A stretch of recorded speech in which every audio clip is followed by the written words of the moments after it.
দর্শক, আবার ফিরে এলাম স্টার সিরামিক্স রবি রাবির অনুষ্ঠানে। আমাদের সাথে আছেন আমাদের দাদা, আমাদের শিল্পী।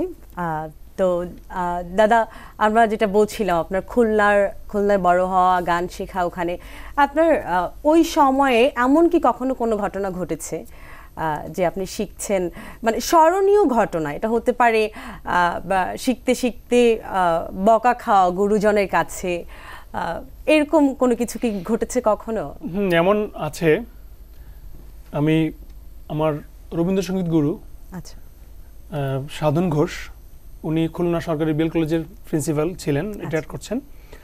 তো উনি আমাকে গান শেখাতেন, যতটুকু তুলতে হবে ততটুকু দিয়ে দিতেন, আমাকে বাসার হোমওয়ার্ক দিতেন। আচ্ছা, তো আমি বেশি তুলে ফেলতাম, মানে উনি দিয়েছেন ওইভাবে আমি নিজেই তুলতে পারছি। আচ্ছা, এসে বকার শুনতাম যে আমি গাচ্ছি, ওনার মানে যেটুকু আমাকে দিয়েছে বেশি গেয়ে ফেলছি। তখন বলছি এত মানে মাতব্বর হয়ে গেছো, তো বলেছি তোমাকে এটুকু বেশি বোঝো। তখন আমি সেই থেকে আর আমি বেশি ইয়ে করতে চাই নাই, মানে তুলি নাই। তখন সবসময় মনে হতো যে একটু বেশি কেন দেয় না, একটু বেশি কেন দেয় না, আমি খুব তাড়াতাড়ি শিখে একটা গান আমি এক সপ্তাহে তুলে ফেলতে পারতাম। আচ্ছা, দ্বিতীয় কথা, আমি ওই সঙ্গে সঙ্গে আমি ক্লাসিক্যাল শিখতাম ওস্তাদ আলী আহমেদের কাছে। তো একদিন রাগ, এটা সম্ভবত 96 সাল, 1996 সালে। তো সেখানে আমি রাগ বাগেশ্বরী করছি আর কি ক্লাসে।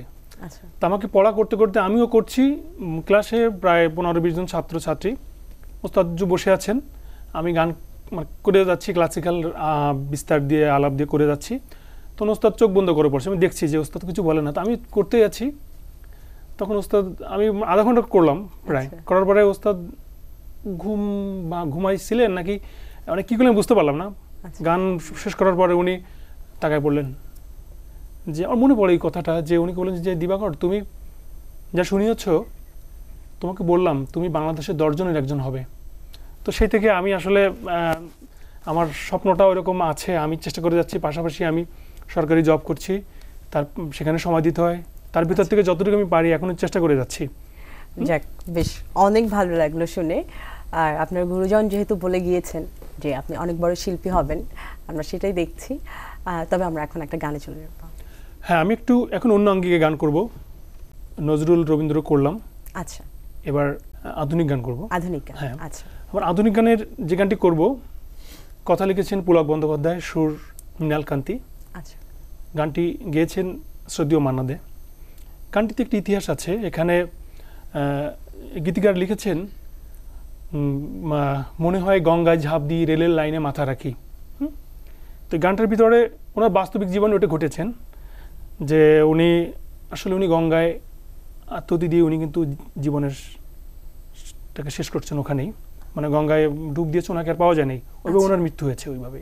এবং উনি মরে যাবার আগে এটা লিখেও গিয়েছেন। হ্যাঁ, লিখে গিয়েছেন এবং গান বাস্তবও সেটা উনি করে গিয়েছেন আর কি। আচ্ছা, তো আমি সেই গানটা করছি এখন। অবশ্যই রাখো, এটার পেছনে একটু ছোট্ট ইতিহাস আছে। উনি কেন এটা হলো, ঘটনাটা তোমরা কিন্তু সঠিকভাবে জানো না ছেলেপেলেরা। সেটা হলো, পারিবারিকভাবে উনি অসচ্ছল ছিলেন খুব বেশি। গান লিখি কয় টাকা কামাতেন, তাহলে সেই সময়ে তোমাকে উনি পারিবারিকভাবে খাওয়া পড়া দিতে পারতেন না, খুব কষ্ট করে ওনার দিনাতিপাত করতে। মায়ের অসুখ হয়েছে, মায়ের চিকিৎসা করাতে পারতেন না।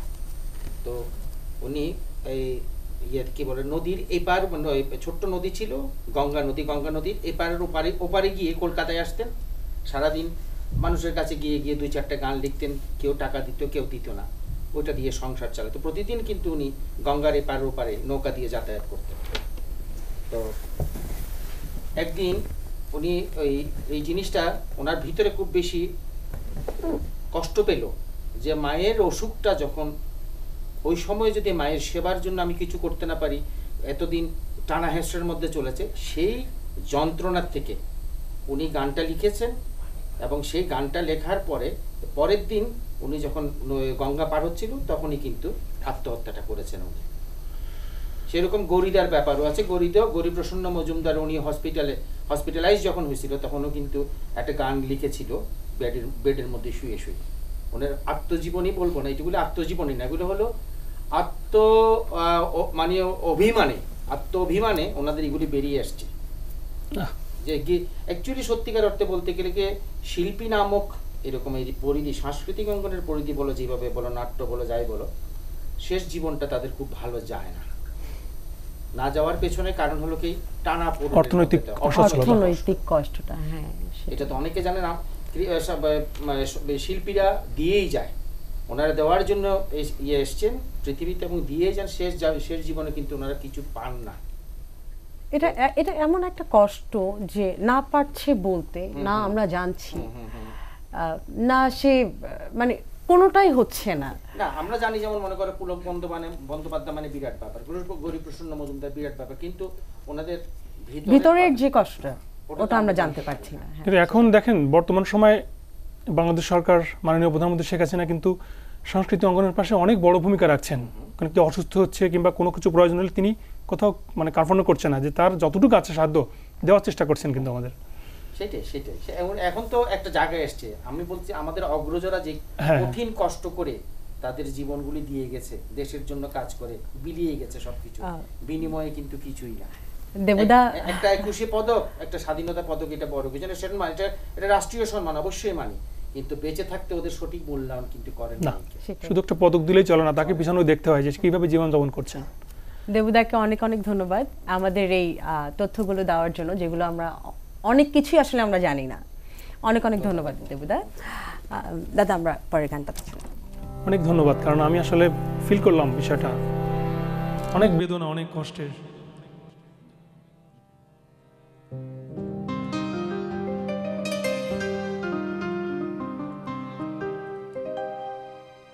যখন এমন হয় জীবনটা মনে হয় ব্যর্থ আবর্জনা, ভাবি গঙ্গায় ঝাঁপ দিয়ে রেলের লাইনে মাথা রাখি, কে যেন হঠাৎ বলে আয় কোলে আয়, আমি তো আছি ভুলি তাকি, মা গো সে কি তুমি, সে কি তুমি, যখন এমন হয় জীবনটা মনে হয় ব্যর্থ আবর্জনা, ভাবি গঙ্গায় ঝাঁপ দি রেলের লাইনে মাথা রাখি, কে যেন হঠাৎ বলে আয় কোলে আয়, আমি তো আছি ভুলি তাকি।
বাহ, চমৎকার।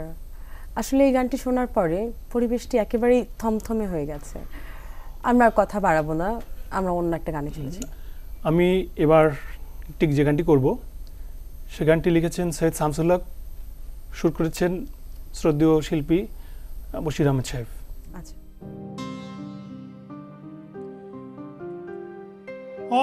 অনেক সাধের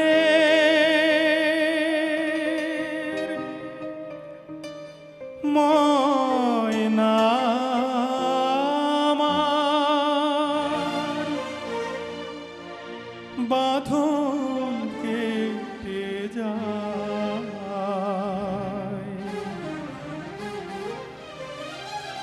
অনেক সাধের ময়না আমার বাঁধন কেটে যায়, মিছে তারে শিকল দিলাম রাঙা দুটি পায়, অনেক সাধের ময়না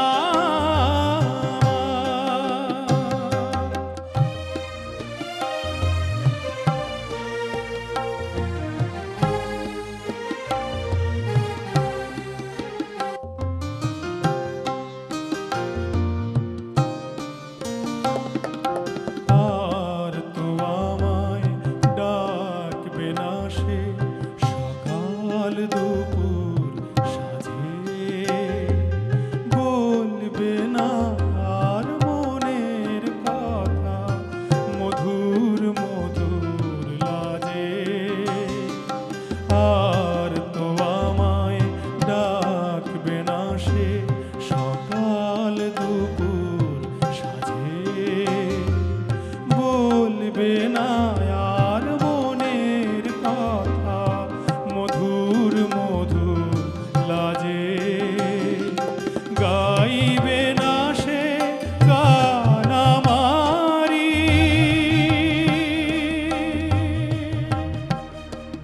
দূর আকাশের গায়ে, মিছে তারে শিকল দিলাম রাঙা দুটি পায়ে, অনেক সাধের ময়না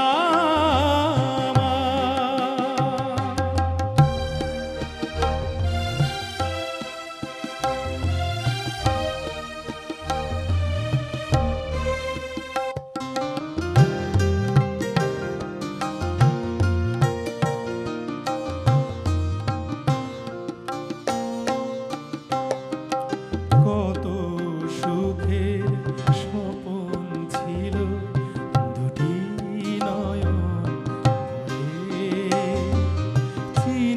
চিনেছিলাম দুজনারে কত আপন করে, কত সুখের স্বপন ছিল দুটি নয়ন ভরে, চিনেছিলাম দুজনারে কত আপন করে, মিলন মালা আজ খুলে গো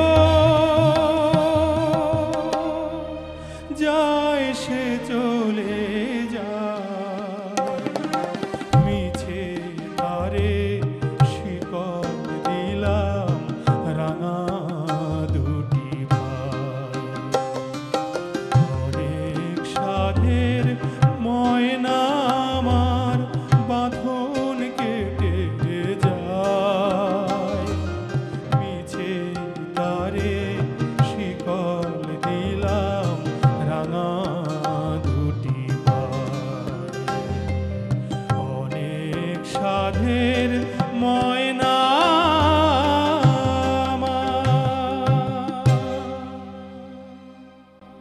বাহ, খুব সুন্দর। এটা তো 60 দশকের গান। হ্যাঁ, বেশ বেশ অনেক সুন্দর। এটা ময়নামতির ছবির ছবির গান, খুব সম্ভবত। তো আমাদের সময় হলো ছোট্ট একটু বিরতি নেবার।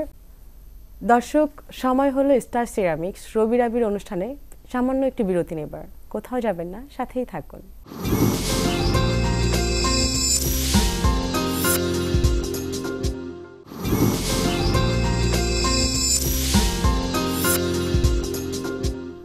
দর্শক, বিজ্ঞাপন বিরতি থেকে ফিরে এলাম স্টার সিরামিক্স রবি রাবির অনুষ্ঠানে। আজকে আমাদের সাথে আছেন শিল্পী দিবাকর বিশ্বাস। দাদা, আপনার গান নিয়ে এখনকার বর্তমান চিন্তাধারাটা কি? বর্তমান চিন্তাধারা, আমি কয়েকটা মৌলিক গানের অ্যালবামের কাজ শুরু করেছি সম্প্রতি, সেটা আমি চলছে, এবং আমরা রবীন্দ্রসঙ্গীত অ্যালবামের কাজও সম্ভব করব খুব দ্রুতই। আর গানের বর্তমান ব্যস্ততা বলতে ক্লাসিক্যালটা আমি করে যাচ্ছি খুব গভীরভাবে, চেষ্টা করছি, কতটুকু পারবো তো জানি না। তো এইটাই ব্যস্ততা, অ্যালবামের কাজটা হলো বর্তমান আমার সময়ের ব্যস্ততা চলছে আর কি।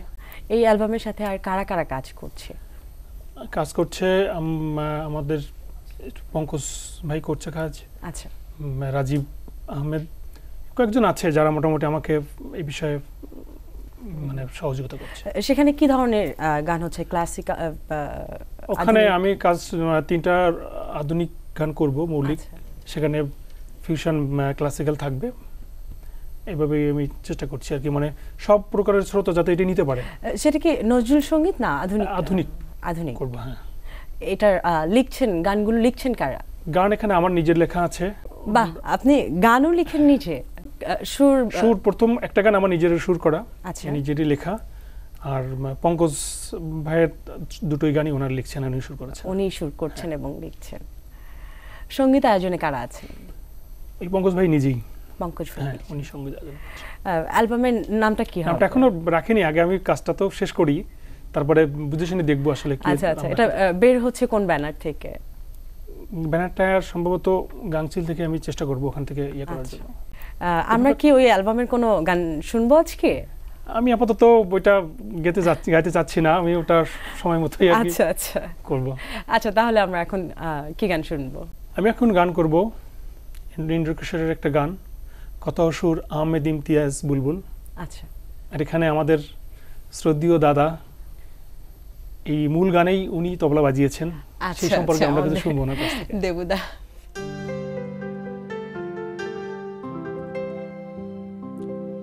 আমার সারা দেহ খেয় গো মাটি,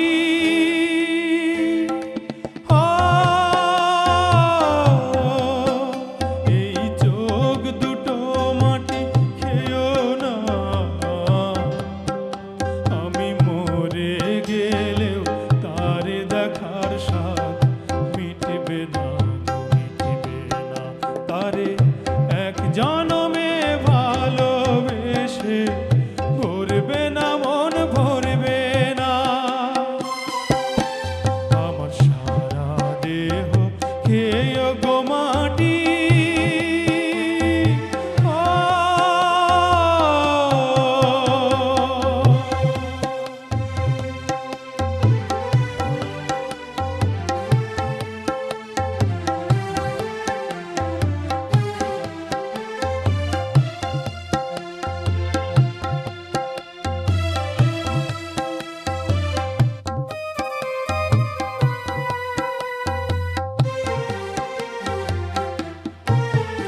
ওরে ইচ্ছে করে বুকের ভেতর লুকিয়ে রাখি তারে,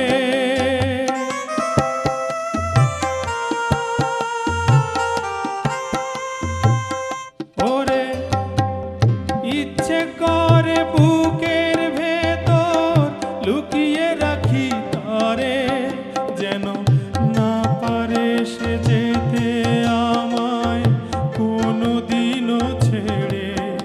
আমি এই জগতে তারে ছাড়া থাকবো না, থাকবো না। তারে এক জনমে ভালোবেসে ভরবে না, মন ভরবে না।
হে গো মাটি ও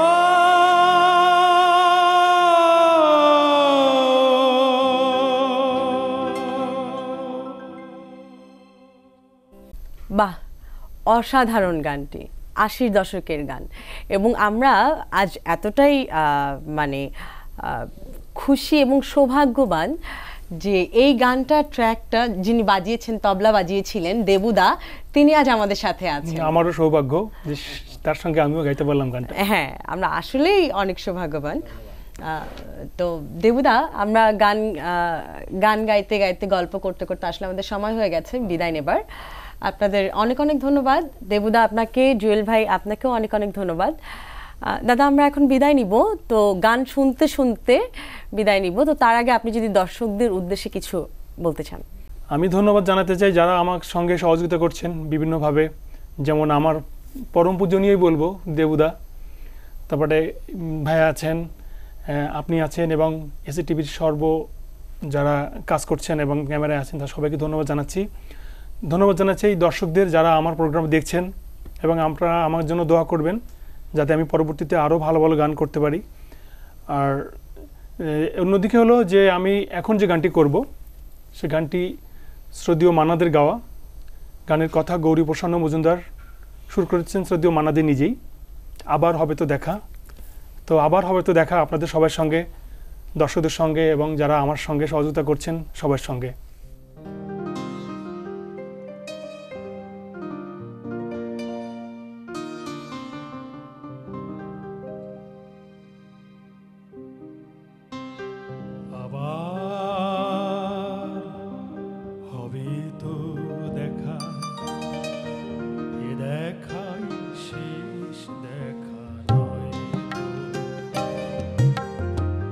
আবার হবে তো দেখা, এ দেখাই শেষ দেখা নয় তো।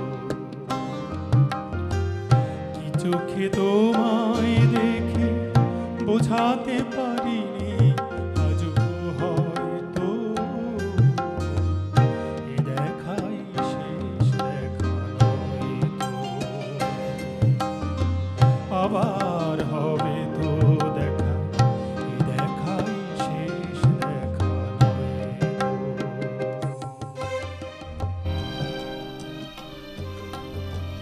দর্শক, গল্পে গল্পে গানে গানে সময় হলো বিদায় নেবার। কাল আবারও দেখা হবে নতুন কোনো শিল্পীকে নিয়ে। ততক্ষণ পর্যন্ত ভালো থাকবেন, সুস্থ থাকবেন।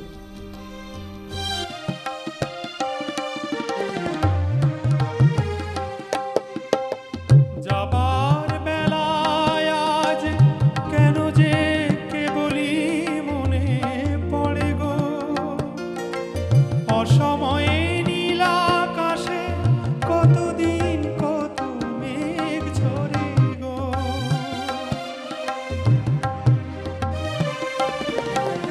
যাবার বেলায় আজ কেন যে কেবলই মনে পড়ে গো, অসময়ে নীল আকাশে কতদিন কত মেঘ ঝরে গো। শপথের মালাতেও মাঝে মাঝে কাটা জেগে রয় তো, এ দেখাই শেষ দেখা নয় তো। আবার হবে তো দেখা, এ দেখাই শেষ দেখা নয় তো।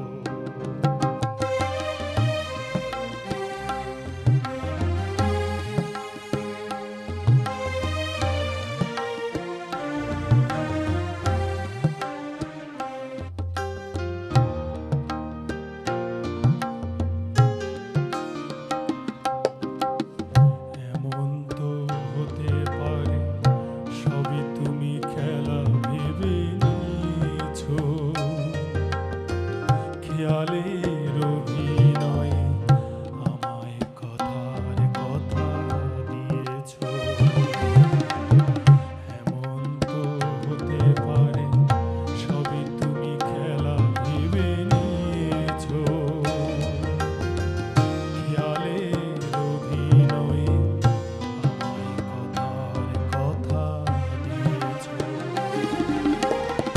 ছলনা সহজ করে আমায় পেরেছো তুমি বুঝতে,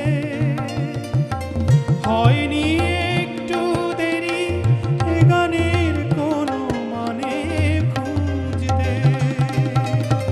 কাছে থেকে দূরে গেলেও নেই কিছু হারাবার ভয় তো, এ দেখাই শেষ দেখা হয়তো। আবার হবে তো দেখা, এ দেখাই শেষ দেখা নয়তো। কি চোখে তোমায় দেখি বোঝাতে